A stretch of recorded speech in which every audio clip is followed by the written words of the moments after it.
Bloomington was an area I didn't know a lot about. I knew the 494 Strip, I knew the Mall of America, I knew Old Shakopee Road, and I was really surprised. I had no idea how green Bloomington is. There are so many parks, so many lakes. Several times when I was walking in Bloomington, I paused and thought to myself, gosh, I wouldn't mind living in Bloomington, which was not something I expected.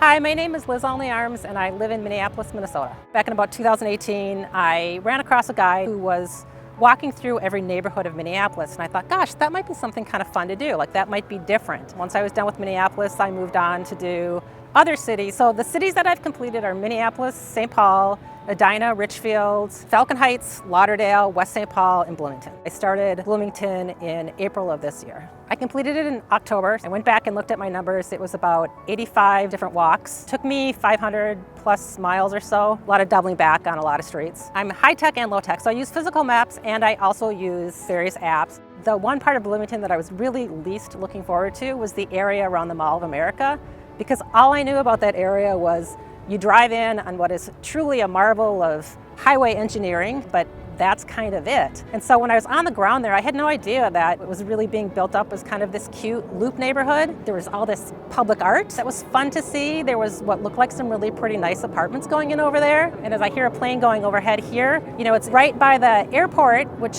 can be noisy, but I liked all the kind of nods to the airport.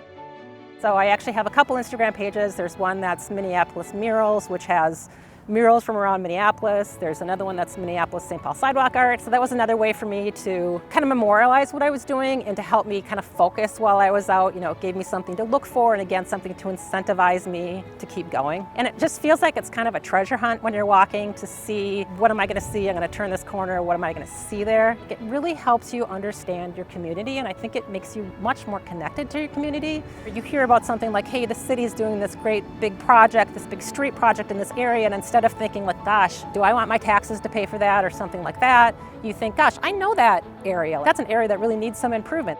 You know, you start by taking that first step. You know, it's daunting to say, hey, I want to do an entire city, but you can break it off into chunks. And I think the challenge is part of what keeps it interesting. You can say, hey, I'm going to try to do everything south of Old Shakopee Road. You know, you don't have to go big, you can start small. And I think every new block that you go down, you're gonna see something interesting. You're gonna see someone's great flowers, or you're gonna see some chalk art, or you're gonna see a house where you think, huh, maybe I need to paint my house that color, something like that. There's always something to see. And, you know, I think once you get started, for me at least, it was hard to stop.